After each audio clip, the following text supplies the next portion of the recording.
আসসালামু আলাইকুম গাইস। আজকে আমি আপনাদের মাঝে নিয়ে আসলাম পুঁই শাক।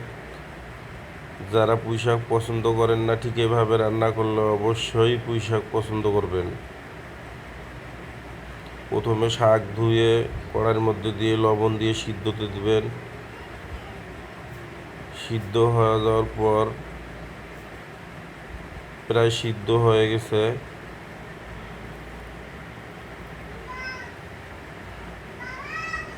সিদ্ধ হয়ে গেলে পানিটা তুলে নেবেন।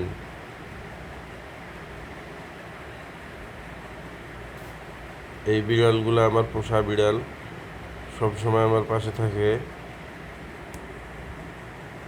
এই যে শাক সিদ্ধ হয়ে গেছে, পানিটা তুলে নেবেন।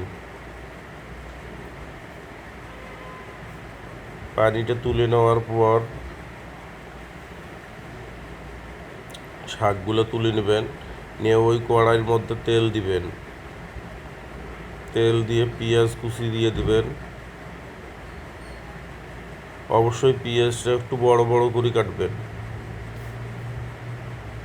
তারপর শুকনো মরিচ দিয়ে একটু ব্রাউন কালার যখন হবে,